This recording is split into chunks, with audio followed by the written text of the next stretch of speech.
Okay, what you should see on your screen right now is you should see my screen showing the slide deck for today.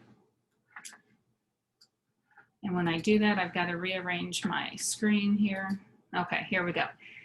So if you do have a second device, that may be helpful, but it's not necessary, so don't panic. Again, here is the slide deck, the bit.ly link for you to access later. And the reason I created a bit.ly link here is in case if someone is needing to type in that link, it's a shortened URL. And if you want to access this slide deck for later, whether it's later today, tomorrow, a month from now, all you have to do is, there's two different ways you could do this. If you're open this up in the Google Chrome web browser, you could go to the top of the screen where the URL is. At the far right, there is a star. If you click on that star, you can put that in your bookmarks. If you don't use the bookmarks, that's fine. You could also, right here where my mouse is, to the right of the name, the Leveraging Your Google Classroom for Blended Learning, if you click on this icon, your icon's going to look a little bit different than mine. Your icon should be the triangle with the plus sign. That will allow you to add this shortcut to your drive, again, for you to access later if you so choose. So a couple different ways there, then you can access this slide deck. Here on slide 3, I did share a shared Google Sheet here with you. If you can click on this, if you are accessing this from just the slide deck and it's not in presentation mode, you'll have to click twice. So I clicked it once on the word sheet, and then right underneath is the link. And when you click on that, that's just a link to a Google Sheet that I want you to add some things to. I could have asked you to add this to chat, but I will tell you, with this many people in the workshop today, that chat gets overwhelming for me, even as a presenter and even as a participant at times when people answer things in the chat and there are, several people in the workshop, it scrolls through fairly fast. So if you can click on this, and then what I want you to do with this Google Sheet is I've got 4 directions here for you to do. And so go ahead and read through those. And if for some reason you're not seeing where you can click on this, you're only seeing my screen, up at the top of your screen that you see of me sharing my screen, you can exit full screen. So you could put 2 windows side by side if you so choose, if you know how to. Again, some of you may be working off of 2 devices, you can do that as well. And or if this is too confusing, you could drop your info in chat as well. But I like the Google Sheet because then it's all organized in one spot. So what do you have to do? You've got to pick a row that no one else is on.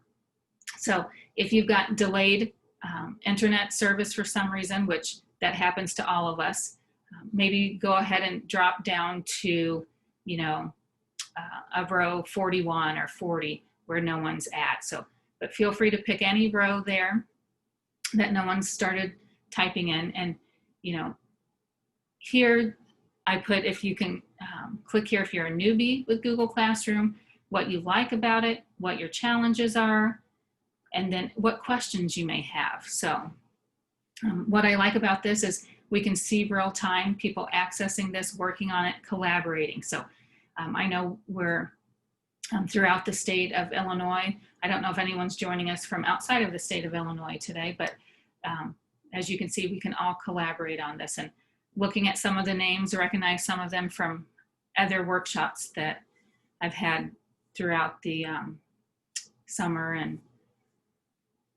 and saw some of you in person and some virtually. So glad you're able to join us today. Yep, I can post. Brooke, I just saw in chat, you want the bit.ly link for this shared Google Sheet or the bit.ly link for the Google slide deck? Okay, for the slide deck.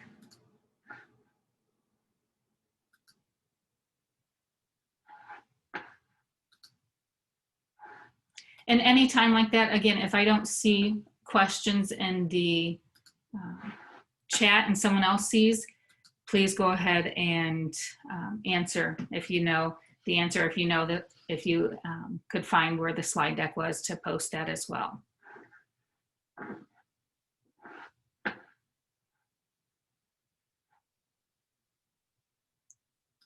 All right, as people are filling that out real quick, any questions on signing in today? If so, feel free to put that in chat, and either myself or someone else might be able to help you. So looking at this Google Sheet that we see, we've got a few newbies in here. So whether you're a newbie or not, the big thing with all of this technology is remember to breathe. We're all in this together. We all have to start somewhere. You know, I remember a few years ago when I started to learn about Google Classroom, I didn't completely understand it. And when I started to use Google Classroom with my students, did I make mistakes? I sure did. The students not only saw me as a teacher, but as a learner, learning along Google Classroom, and they saw me make mistakes. There were a few big mistakes I made, but I quickly learned from them and didn't make them again.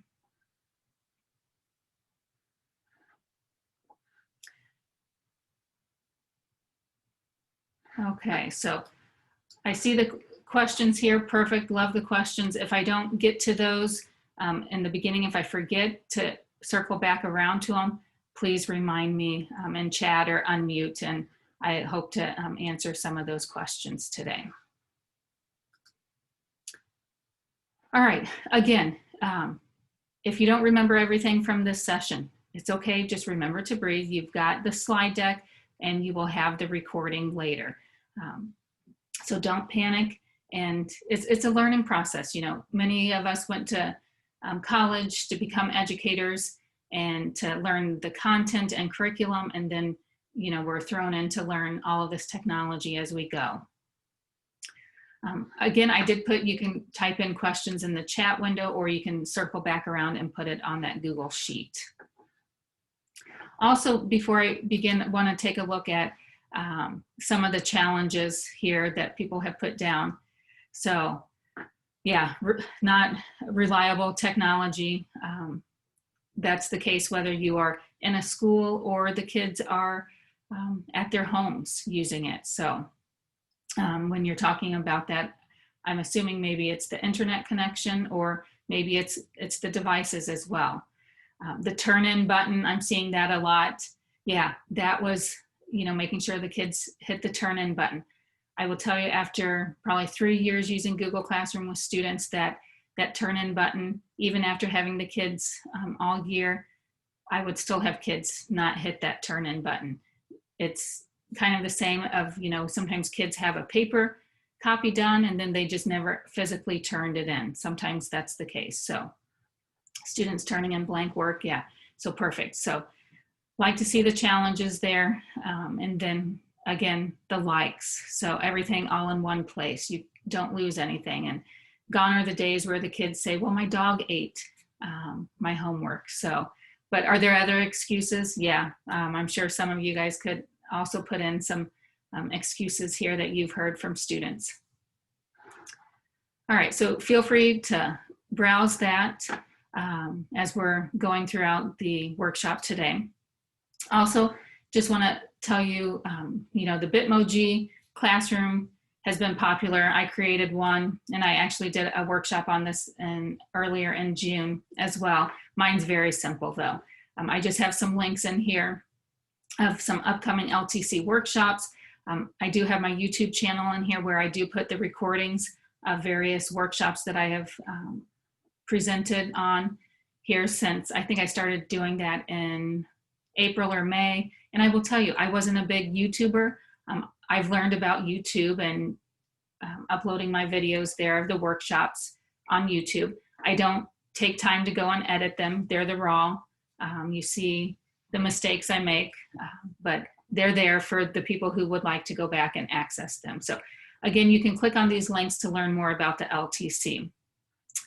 I'm going to skip over who I am. Again, notice a lot of your names there that have been in workshops with me before. So if you want to learn more about me, you can see that here on slide 6. Slides 7 and 8 also talk about the LTC as well, so feel free to take a look at those.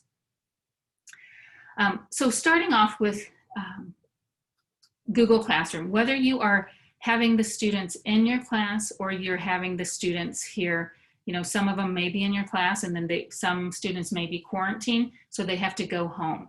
Having this learning management system of Google Classroom is kind of seamless if you can put all of your assignments and all of your communication there for your students. When I first started using Google Classroom, the light switch turned on for me as far as understanding, hey, kids didn't have to wait to do the work until they came back. They could, if they had a device and internet access, they could see what we were doing in class that day and could go ahead and get started on it if they understood it. If not, they could send me a chat or put a chat in the stream for other students to answer to help them out. But whether the students are in your class or virtual or a little bit of both, you want to make sure that the students are logged into their Google Chrome account through their school district.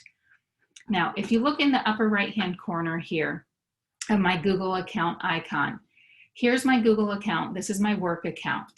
Now, could I add other accounts here? I could. And as you can see, I've got a couple of different accounts there. I've got a school account here and then my personal email account. Now, with these accounts, right now I have them signed out, but sometimes you could have them signed in. What I try to tell students is if you have other accounts here, have them signed out while you're in your school account. So if you look right back up here in my Google Chrome web browser, or for my Google Chrome profile, I'm signed into my work account. So when I'm signed into my Google Chrome work account, I want to be signed into my work account, my Google account here. If this doesn't make sense to you, don't panic. I did put a couple links in here. What I just tell usually teachers and the students, make sure these icons match up, because what happens, again, whether the students are with me in person in class or they are at home, it may not allow them to open up their Google Classroom. And if that's the case, check to see which Google account it's drawing from. So I usually don't even sign into my personal account here or my other school account here. I always go to people. So if I click on my Google Chrome profile here, here's my person, this is my personal account. So when I want to go to my personal account, I click on that. That went to my other monitor here. But then let me switch it over here to show you if it lets me. Okay, so right up here, if I go to a new tab, it brings up my pictures match. So just always double check that, because sometimes that is a troubleshooting thing that kids will say, well, I can't get into my Google Classroom. Well, in case if they are signed into other Google accounts, that may be why.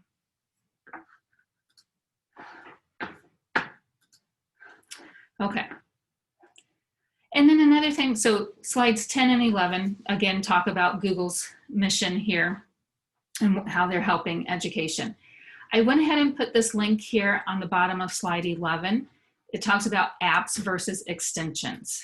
So if you click on that link, that will take you to this web page here.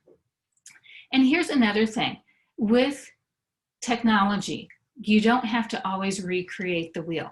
If you have plenty of time on your hands and you've got time to recreate this, go for it. I'm like many, probably like many of you out there, I run out of time to get everything done in a day. So this is from Eric Kurtz, his Control-Alt-Achieve. This is his blog. And he created a table here of the difference between extensions, web apps, and add-ons. I know in the beginning when I was learning all of this stuff, it was confusing. I had to go back to this a lot, what extensions are, what web apps are, and what are add-ons. So feel free to use this as a resource to go back to. And another reason I share this with you is also to remember that it's okay to borrow from others on the internet. I know with Eric, he's okay with us using his work. I just don't, when I'm giving workshops, I just don't say, hey guys, look what I created, this table on extensions, web apps, and add-ons, and I don't take credit for it. So again, take a look at this. Hopefully this will help you if you have questions on that. And then going on here to slide 13, I've got a link here about updates that are in Google Classroom. Some are already pushed out, some are coming soon.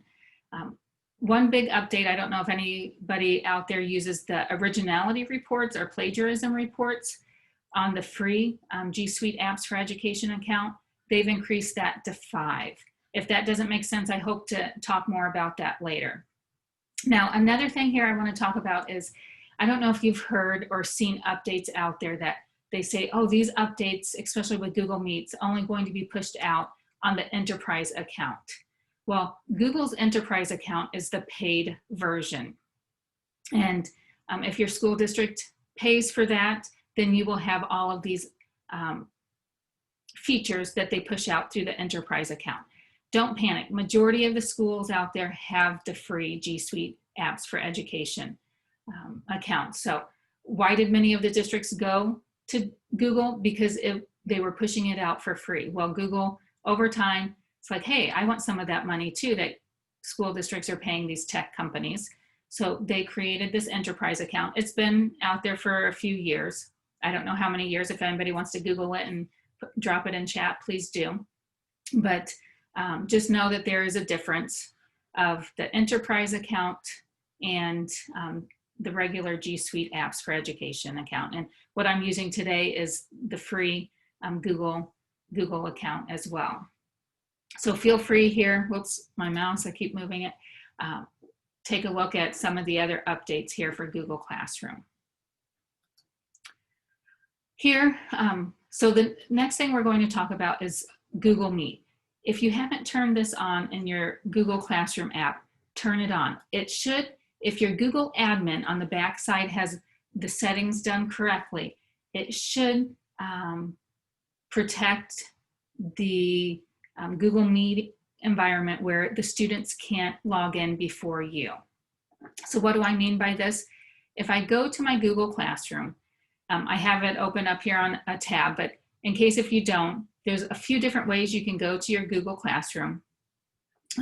You could go over to your apps over here to go to it, or go to classroom.google.com. And if I want to go to, let me go to my Google 101 class. Now on this classroom, I have turned on the Meet link here. The students will see that as well. But if the students try to go into that Google Meet link, how we've got it set up on the back end on our Google domain is students can't join before the teacher. They will get an error. So if I know that we're meeting every day at 10 a.m., what I could do is, share an announcement with the kids on the stream that, hey, today's Friday, don't forget we have a 10 a.m. Google Meet meeting, or whatever you would like to say here. So all they would have to do is click on that Meet link. Some teachers have thought in the past that they can't make this visible until they're ready to meet. That's not the case now. So how do you make that visible? All you have to do is come up here to the gear in the upper right-hand corner and click on that gear. And this is the settings for just this class. And if you scroll down here under general, here is the invite link. Okay. At any time, you could disable it if you want, or you can even reset it. So if you reset it, then it just generates a different link there for the kids to access. So right here, you could disable it and click on disable and then save it, but then you'll have to remember to go and enable it for the kids to access it. So let me go back in and enable it here. I guess it's not requiring me to save it. Let's just make sure that it's saved. Yep, it's still there. Okay.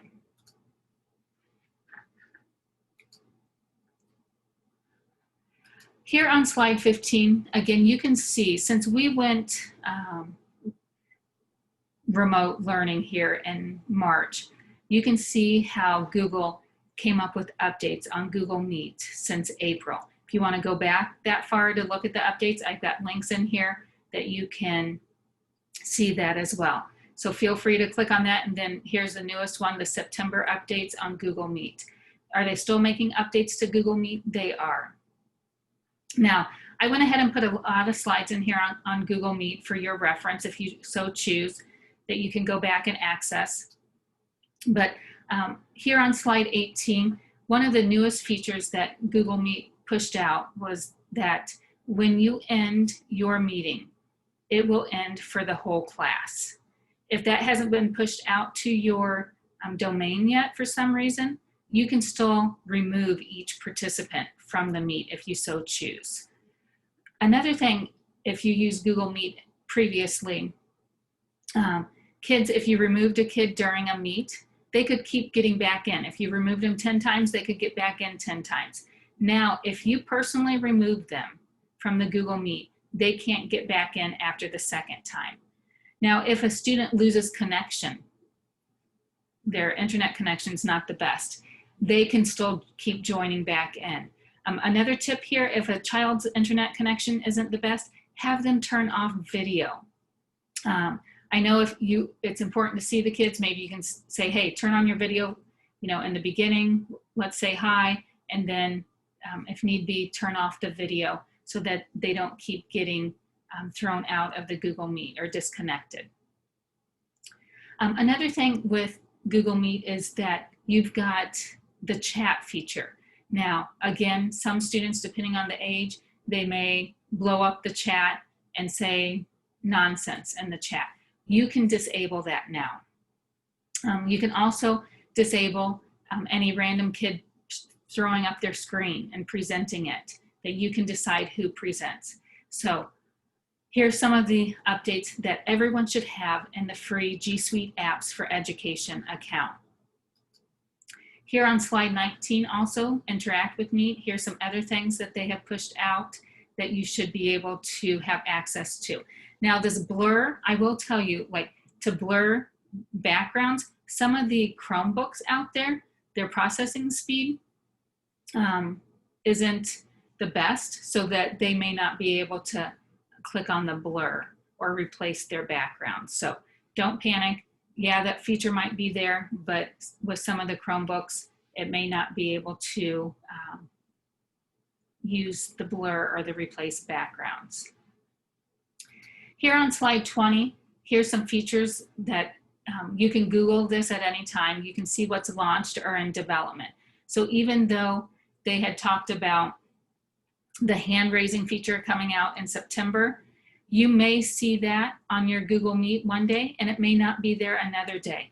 It's in development. I think they wanted to have that out here in September, and they're found some glitches with the program. So it's still in development. You also have digital whiteboarding. So you've got the Jamboard integrated with Google Meet now as well. So feel free to take a look at this. And if you do need to, want more walkthrough on Google Meet, I think on my YouTube channel, I did put a recording of Google Meet that I did the end of September. So just less than 2 weeks ago. So again, here these slides talk about Google Meet. And I will tell you on the Enterprise Edition account, there's some features that, I would love to have on the free account. Well, don't panic, because there are some extensions out there that will work on the free account that will do some of the things that it will do on the paid account. So if I want to take attendance in my Google Meet, I can do that. On my Google Meet app, since I don't have the Enterprise account, it's not built in. So I can add an extension. And again, if you get confused, the difference between extensions and apps, I think it was maybe slide 11, go back to that chart that Eric Kurtz created to give you an understanding of the difference between the apps and the extensions. All right, so another thing here when you're using Google Classroom, we've got, when you create assignments. So let me go ahead and jump into my Google Classroom here.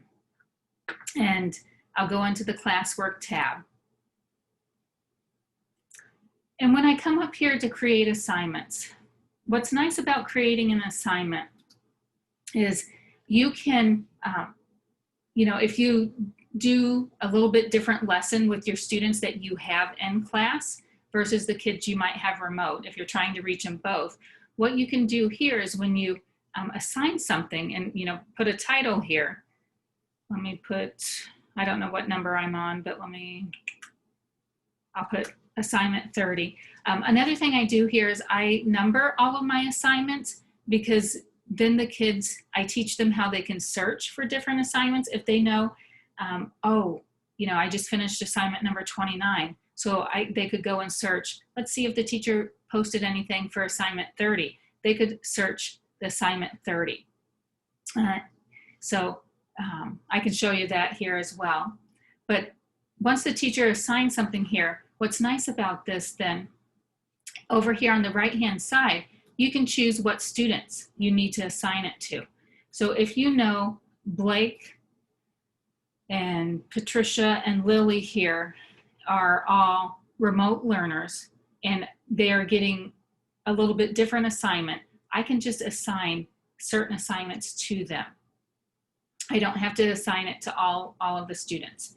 But what I found here also, sometimes even though you might be finding yourself doing double duty as far as assigning your remote learners something separate to your face-to-face learners, again, if we kind of go back to that concept of blended learning, that if you think you need to put videos for your remote learners, well, even your face-to-face learners might want to see those videos you recorded. So hopefully over time, then what you can do is put this assignment 30 and name it whatever the assignment is, and then go ahead and just assign it to all students, whether they're remote or face-to-face. And hopefully that will make your life easier. And even if you add recordings in here, I don't know about you, but I know how I am as a learner. I don't remember everything that was covered in a class. I don't know if you've taken any classes lately, but you're taking this workshop here. Are you going to remember everything from here? Maybe, maybe not, but we will have the recording. But then also I could go back as a teacher and a presenter here. I could go and make a recording of certain things here and add them to here, so you can go back and look at when you are ready to look at it and learn it and complete the assignment.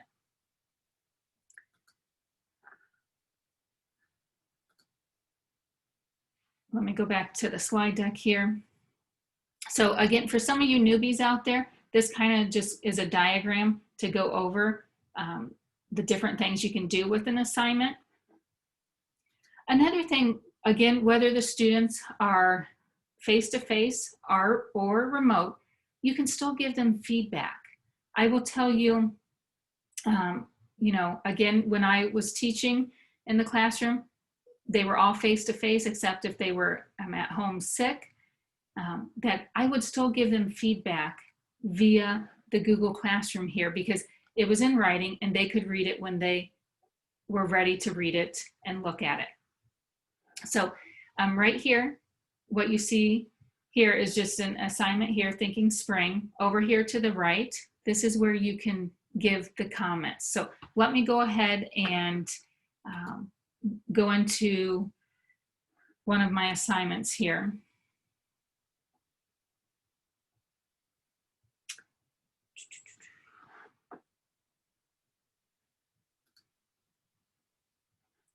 All right, so with this math module assignment, I can see, what's nice about Google Classroom is I can see real time who's working on what. As you can see, most of these students, it shows it's missing, they haven't even started it.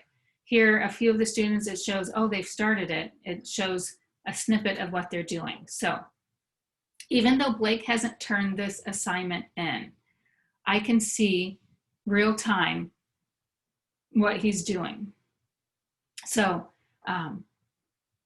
here's where, they've got 5 math problems to answer here. I see Blake just typed in, or I guess I suggested, I just was showing the suggesting tool and typed in hello here. I could, when it's a shared doc like this, I could write a comment right on here, and then Blake would see it over here. I could, if I tagged Blake in this, then he would get a notification. Hey, you've been tagged in this. You've got a comment on this assignment. And then I hit reply. And this is going to go to Blake. Another place I could put comments is right over here in the grading feature, this comment bank. Well, first, before I go to the comment bank, let me just show you on this grading icon. So over here on the right-hand side, you've got two icons, the grading icon and the comment bank. If I go to the grading icon, it brings up all of this. I did add a rubric to this. So this shows the rubric of what his grade is so far. And I will tell you, there's a discrepancy here. So I originally made this assignment worth 20 points. Well, do you see what's wrong with this picture? This rubric's only worth 15 points. So can I change it even though I've assigned it to them? You sure can. You don't have to go back and redo the whole entire assignment and send it out to the students. All you have to do is come up here to the three dots, and I can change my total points. There's actually, I think, 2 or 3 places you can change the total points. So if I go back here and change it to 15, there, then it will reflect his points right here. Now, I'm seeing it shows only 4 out of 15 and the rubric showing 6 out of 15. So maybe I did something else different there, wonky, but that's wonky right there. But usually when you update it, then it would reflect, it would update it there as well. So maybe I've got to refresh the screen. Or if I go back into the rubric and take a look later, I'll have to do that. But besides the point, if I keep scrolling down, here's another place that I could put private comments.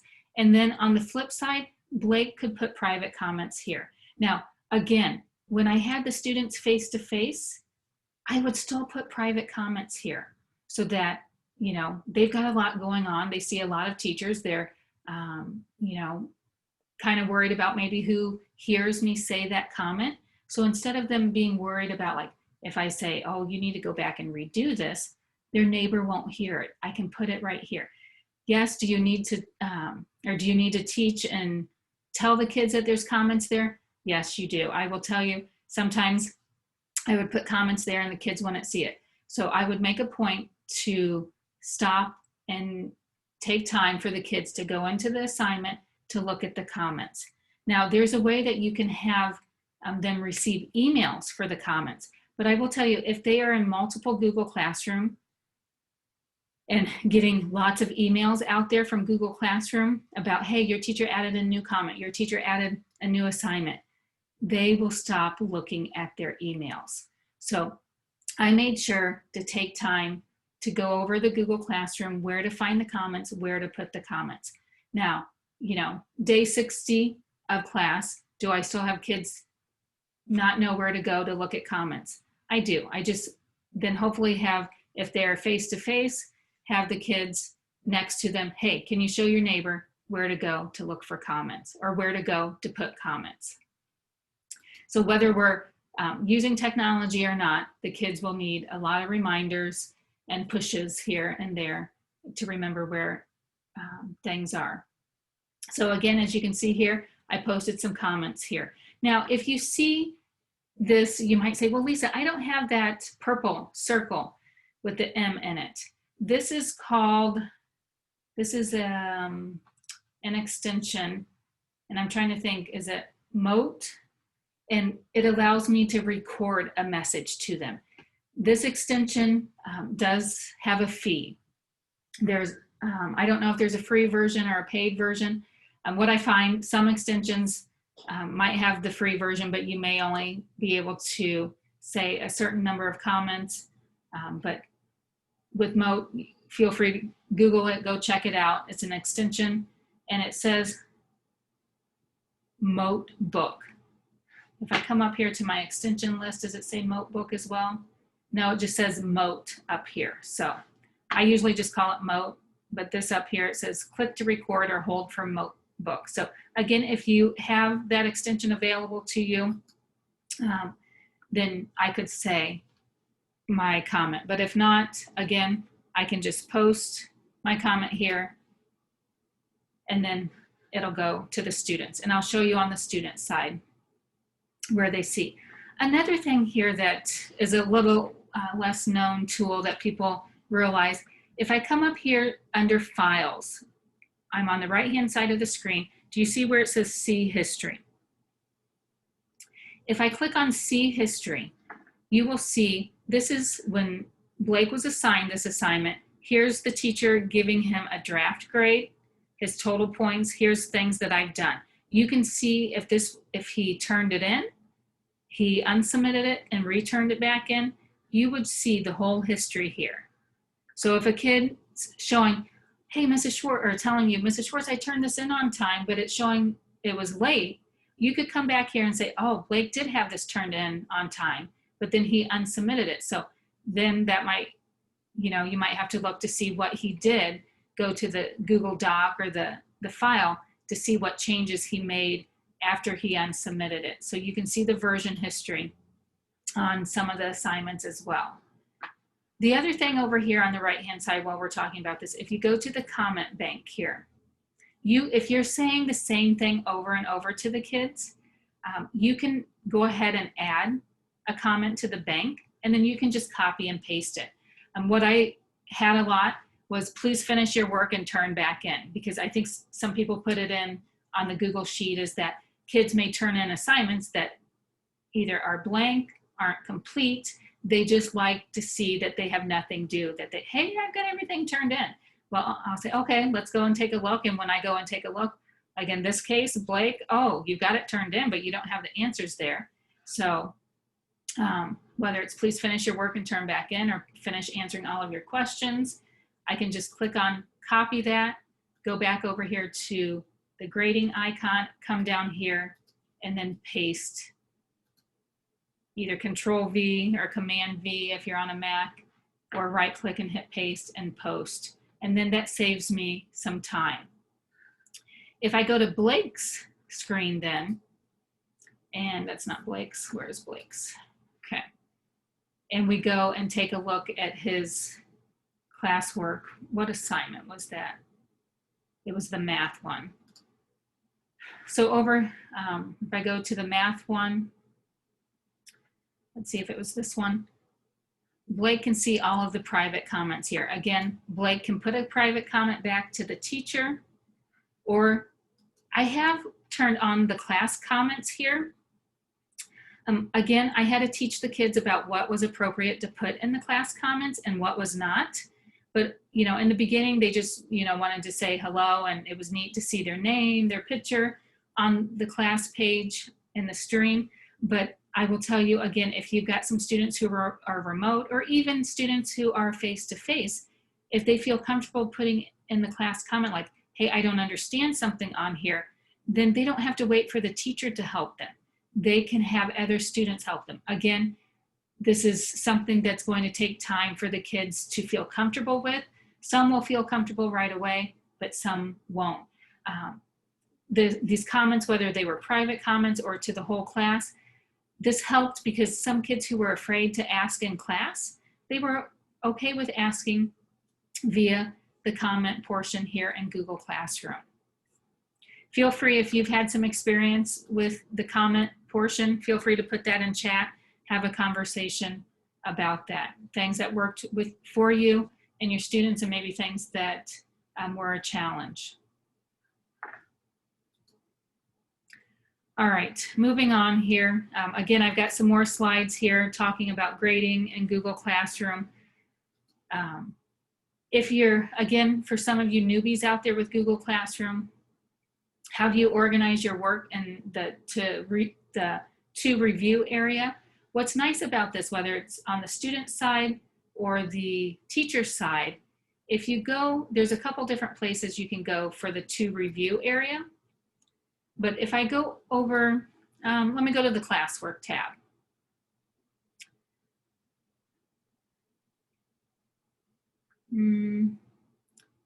I was thinking it was in another spot. Maybe they've changed it. Things can get changed all the time. So if I go over here to the left-hand side and click on the 3 lines, here under To Review, what's nice about this is you can see all classes at one time, or you can see one class at a time. Same thing for the students. Let me go to Blake's side real quick. So Blake wants to see what he needs to work on. I had it was under To Do, but let me see if it was under classwork. Okay, so on the student side, I was looking for this on the teacher side and it wasn't there. So Blake can go into his classwork tab and see where it says View Your Work. He can click on View Your Work and see what he's done, what's been assigned and what's turned in. If this is too much for him, he could come over here to the left-hand side and just go and click on what he's got missing. Oh, we can see Blake's got a lot of things missing here. He's got a lot of work to do. Now, whether you're on the teacher side or the student side of it, you'll also need to teach the students about these icons here. So if you see this chat bubble, that means there's a conversation, there's a chat there. And if they click on it, they can see here's the 2 private comments. If they see that paperclip, that means there's attachments there. There's 2 attachments for that assignment. Okay. So again, it's going to take time. It doesn't happen overnight. It may, sometimes I refer to the movie, the 51st Dates, I think it's called. I'm not good with movie titles and actors and actresses, but how that one, I think it's with Adam Sandler and I forget the female character. I want to say maybe Drew Barrymore, but I could be wrong. How she goes on, a 50 dates with her, I can't remember if it was boyfriend or husband, because she can't remember. Same thing with sometimes with Google Classroom and technology. Even though I just showed the kids this yesterday, there will always be one of your students out there who didn't get it. So again, take a deep breath, see if you can have some students help if they are face-to-face. If not, that's why sometimes I keep that chat turned on, so then the kids could help each other. It's not always the teacher answering the question. And then hopefully that, over time, the kids using, I call it chat, but it's, I guess, the class comments in Google Classroom, that they can help each other out. And again, it saves you time.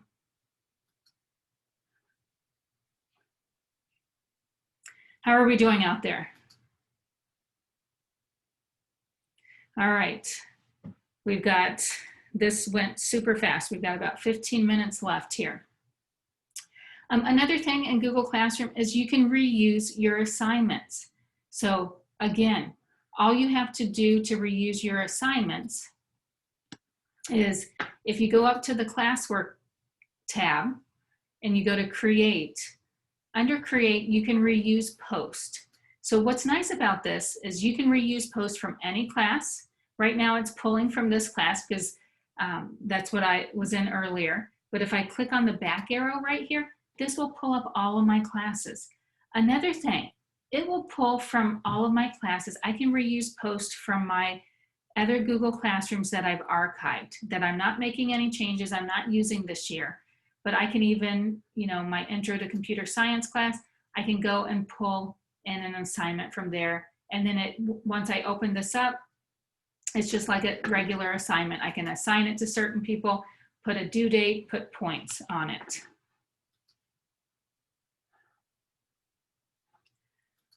Another thing under the classwork tab and creating, what's nice about this is you could create a quiz.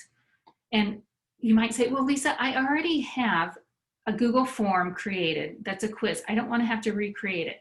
That's fine. You can still pull that in. And what's nice about that then is if you pull that in, let me see if,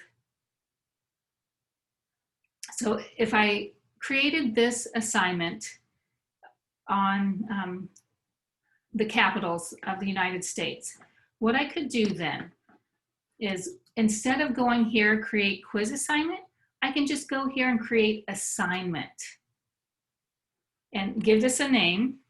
I'm just going to put today's date here, and I can go to add. So I don't have to go to create a quiz assignment, but watch this. If I go to my Google Drive, I guess I could have copied the link from that, but I'll see if it'll pop up here. I can go to Recent, and is it going to show? Yep, it's right here in Recent. I select it here, and I go to Insert. So what's going to happen is it's going to pull in this Google form here. I didn't create it within the quiz assignment, but that's okay. You don't have to. I just went up to create assignment. I added my Google form here. And what's nice about this then is what you can do, you can import your grade. Once the child completes the Google form and they get a grade on it, that grade, then all you have to do is import the grades into your Google Classroom. You don't have to open up each Google form, see what grade they got on it. But if you do want that to occur, here's a few things you have to know. For grade importing to automatically occur, you have to make sure that they can only take the Google form, complete it once.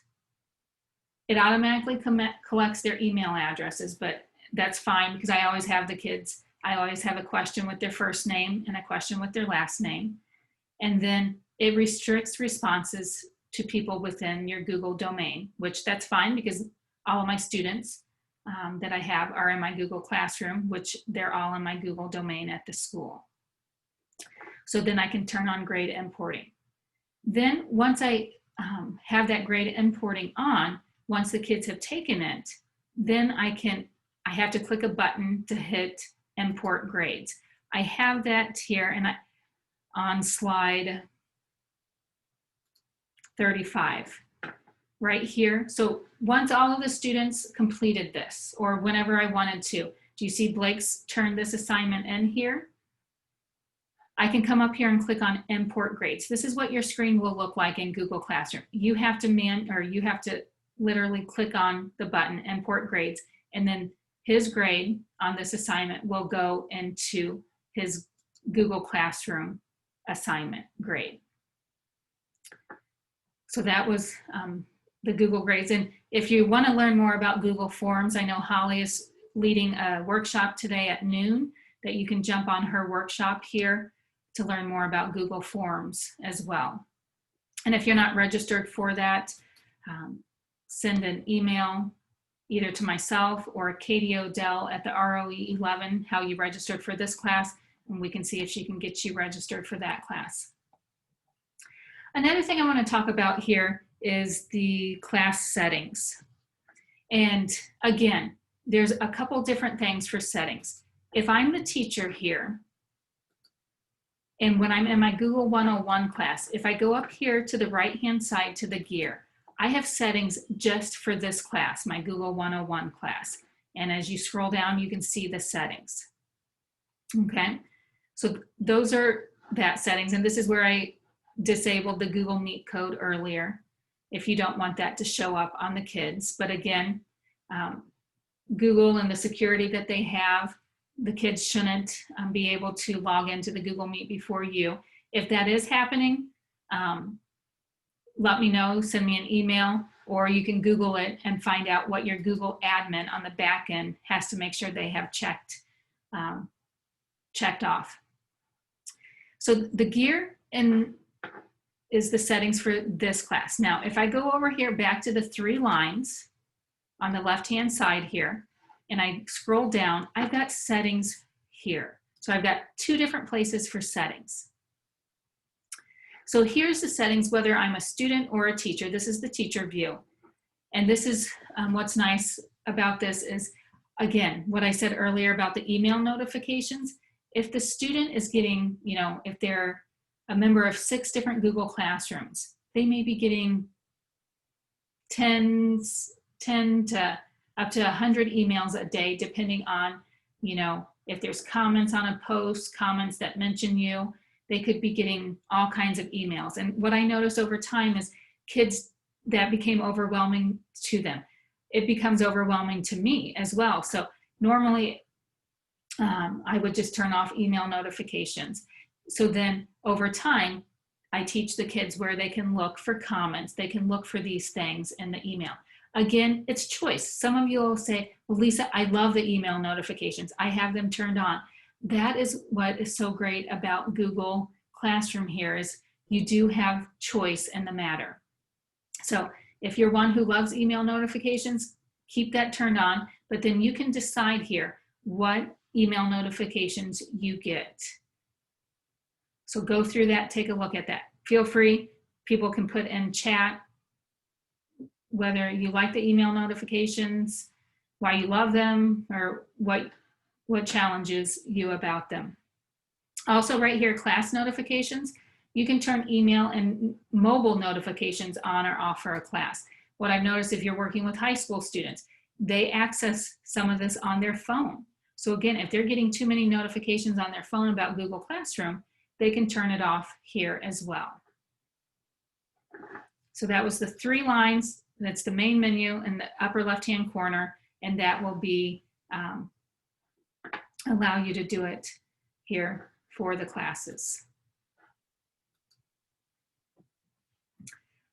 All right, saw a couple questions here in chat. I don't know if anybody's been able to answer it. Okay, so Tyler, have you been able to answer both of the questions? I have not. I didn't. I answered the first one about the locked mode, but I don't know the answer to the categories. I don't necessarily use it. Okay, perfect. Well, thanks, Tyler, for answering that first one. The question from Marla, the categories. So you saw categories on mine. Let me go back into a class here.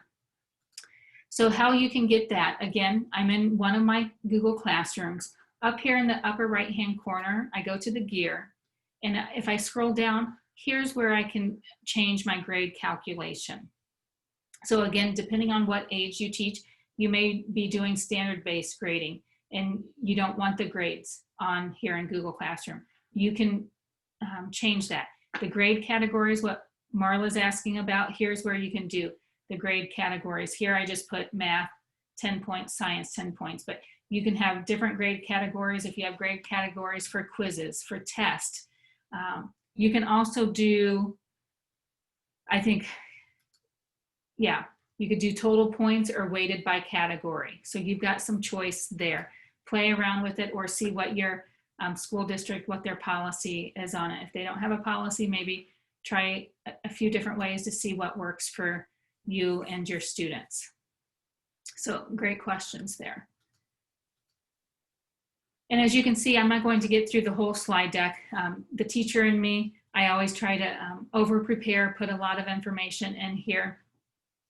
That, and some of this I did do screenshots and then, you know, had some notes here. So on Google Calendar, what I like about this is here's yet another way you can share what's going on in your classroom by sharing the calendar URL link to parents and guardians, if you so choose. So they can see the calendar view as well. And then rubrics, you kind of saw the rubric there on the math one I did. Let me go back into that. Before I go into the math one, topics, that's always been another hot topic. How do you do topics? I will tell you, when we went, you know, all virtual with students, we found that creating a topic by the week, all they would have to do is go into the week of October 5th, week of October 12th to get all of their assignments. Because if you can see over time, if you're using the same Google Classroom all year long, it can get kind of daunting with, you know, scrolling down to see where things are.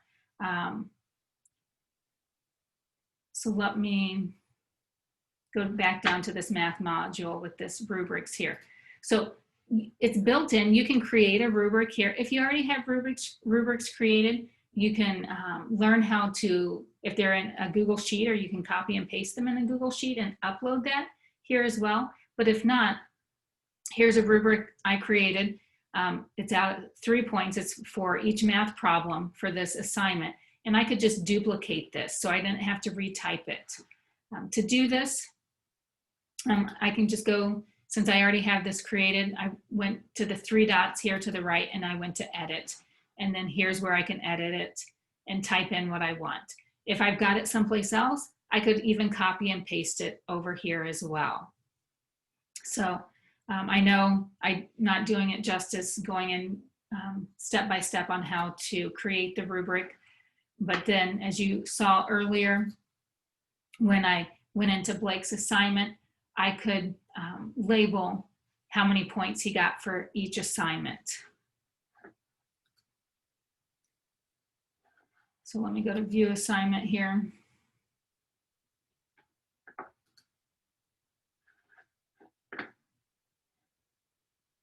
And of course, my internet's going slow right now.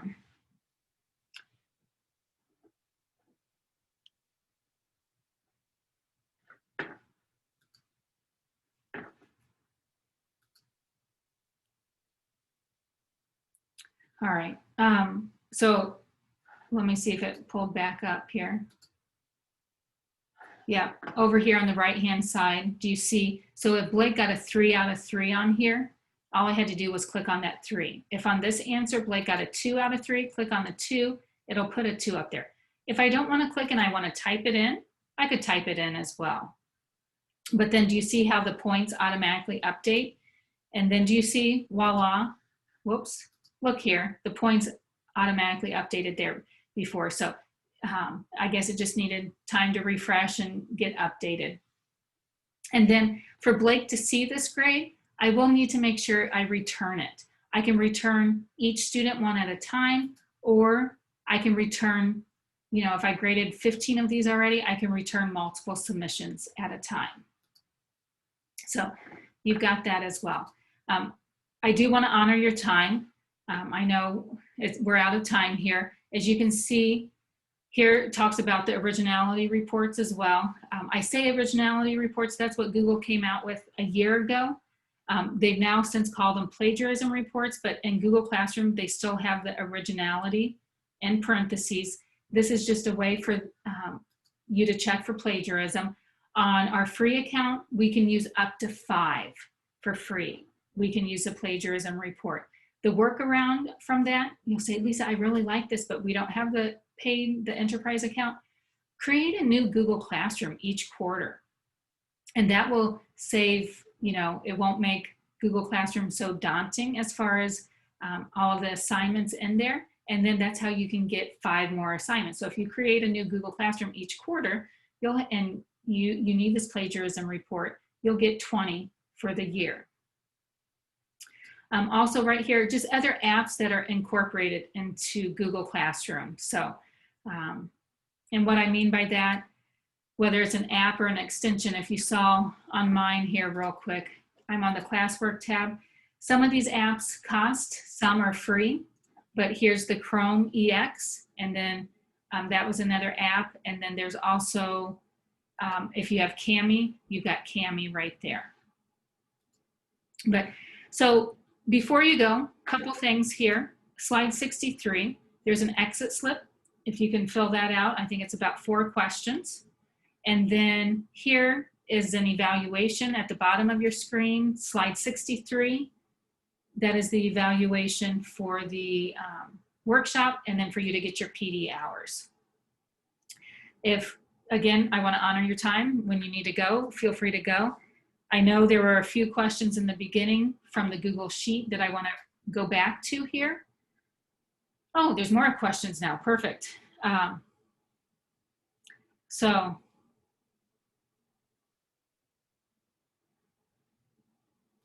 I'll go with this question right here on row 14. Is there an easy way to start a new quarter or semester? The easiest way, what I did, I just created a new Google Classroom, and then I had the code, and I had the kids just enter the code, and they just join the class. What some school districts can do now, they can roster your Google Classroom on the back end, so they can put all of the kids in your class in that classroom right in the beginning. So, but again, if kids are using Google Classroom, majority of them know they just need your code to sign in to get into your Google Classroom. What is the best way to organize materials? Great question. I don't know if you're still on, but for the people who are still on, couple different ways to organize the classroom.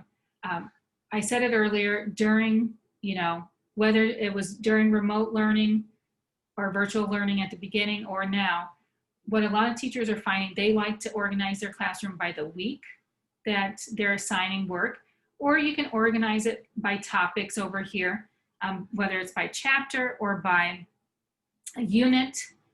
Another thing, let me go to another classroom here. Another way you could organize classroom, and I saw a teacher do this the other day, that she put a check mark on any of the assignments she's already graded. So she allows the students to turn their assignments back in on some assignments. So what she did, she created a new topic called archived assignments. And all she did once the kids completed it or graded it, and she graded it, she could just drag it down and put it in archived assignments. If she's graded it, then what she could do then, go over here to the 3 dots and go up to edit, and then she put a green check. So she taught the kids, anytime they saw the green check, that means it's graded. If they resubmitted it or redid it and then resubmitted it, then they needed to let her know to go back in and check it out. So here, just putting, I used the emoji keyboard, and I just pasted this icon there. Let me save it. And then so it's got that visual there with the icon. I'll need to refresh it, and then it should show up there. So yeah, great question.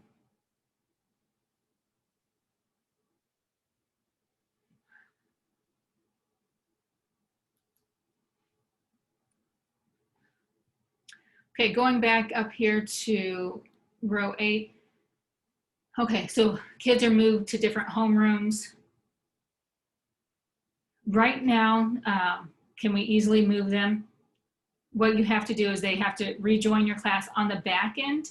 If your Google admin, if they roster, they might be able to roster them on the back end. And then for their grade transfer, I'm not aware of it being their grades easily moved. If someone knows, feel free to put that in the chat about easily transferring grades. In the past, it wasn't, and I haven't learned any different ways to easily transfer the grades. Now, if you are using student information system assist program like Skyward, they could maybe transfer the grades on the back end to that, or Teacher Ease. There's different ones out there to transfer into that student information system before you transfer them out of the Google Classroom. I don't know if that helps, and feel free, if anybody has any experience with transferring grades, either unmute or put your experience in chat. This other question here, is there a way to know if a student's viewed a video or a post maybe? As far as video, I know some people use Edpuzzle, and there's different tools out there that you can see how much the students viewed, what they've done. Again, feel free, anyone can unmute or put it in chat, other ways. But as of right now, as far as viewing a post, not that I'm aware of. But again, Google makes changes all the time, and I don't know about you, but sometimes I have a hard time keeping up with what we can and can't do with some of these apps. And I appreciate Tyler, he's helping get some questions answered there in chat as well, because I haven't had time to look back at that. Is there a quicker way to just see assignments turned in other than the review work tab? So if I go in, let's say I want to see who's all done this assignment. This is where I would see, so right now 0 people's turned in, it's been assigned to 7, and I've graded 1. So I can just go to the assignment and look right here and see. And again, what's nice about this, let's say even though Shannon hasn't turned it in, I can click on it and see what she's done. Has she started on it? If she hasn't started on it, or if she has started on it, I see that she's got some of it completed. And then I could come over here and have a conversation here with her and say, hey, I see that you got some of the work completed. What else do you need help with? Or I see that, you know, whatever comment I need to put there, I can put right here and have a conversation with the student. And again, whether they are face-to-face or remote.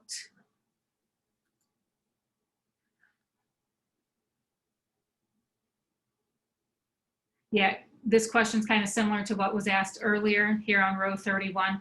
Again, I don't know of a way, but again, anybody out there? No? If so, feel free to speak up. And you can unmute if you feel comfortable talking.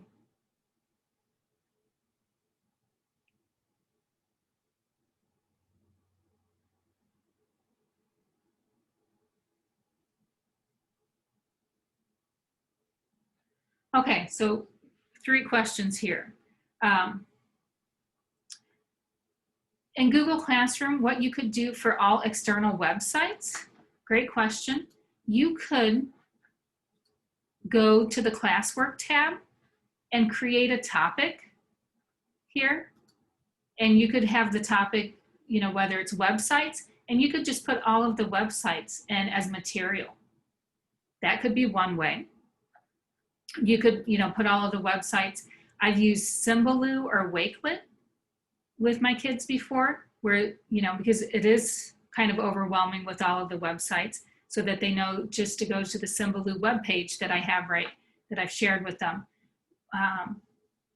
You know, under my topic here, and this is, I just made a topic called Symbaloo, then they know to go there to click on the links. If I needed them to go to a computer science website or to go, you know, to a certain website. That's how I did it. Again, feel free, anyone can put anybody out there can put answers here in column F as well, or put it back in chat. But creating a topic, I would say, would be one way. Could there be other ways? There could be. Yeah, right now, your question about editing that post, right now, I don't know of a way that you can edit the post that you pushed out to 3 classrooms all at once. And again, hopefully we'll see those changes sooner than later. Because if anybody's been using Google Classroom for 6 years here now, it has changed and things have gotten better over time. And then, is there a way to resend a parent invite?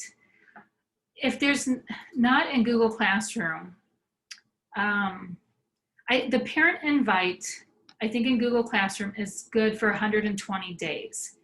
So trying to think if there's a workaround. So if I want to send, I don't know that question off of the top of my head. Is there a way to resend a parent invite? I'd have to look that up, but I'd be willing to look that up and get back to you on that as well. Anybody else?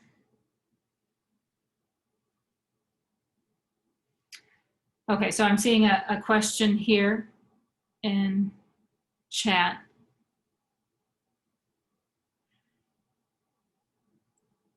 It depends. So your question about can they see what websites the students have joined, it depends on your relationship with that app. So if that website maybe is material that your district purchased, they will be able to see what students have logged into it. If it's just a website that you know, the kids are just going to, that's, you know, let's say it's a textbook, a science textbook, and the kids have to log into that. Yes, whether it's your tech administrator or director could see it on the back end, or they may have to get that information from the science textbook people. But they should be able to see that. Okay, Holly's on. Perfect, Holly. She put in about the invite parent again. So I don't know who asked that, but Holly, if you want to unmute and talk on that, feel free to do so. Yeah, hey Lisa, hey everyone.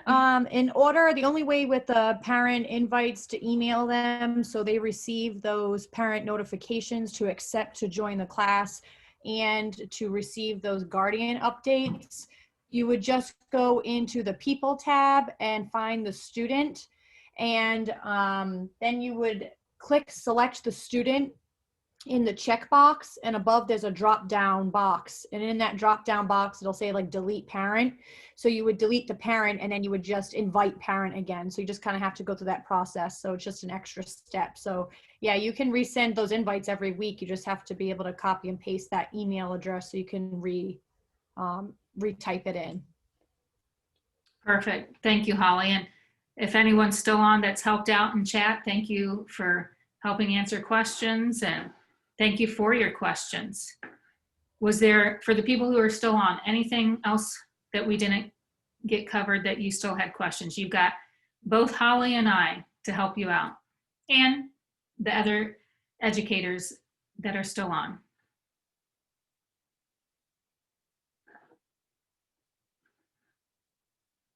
Well, again, I appreciate your time, taking time out of your day to join us. And you've got information from the Learning Technology Center. You've got my email. So feel free to reach out if there's any questions you have. Let us know how it's going. And good luck with the rest of your school year. Thanks for joining in.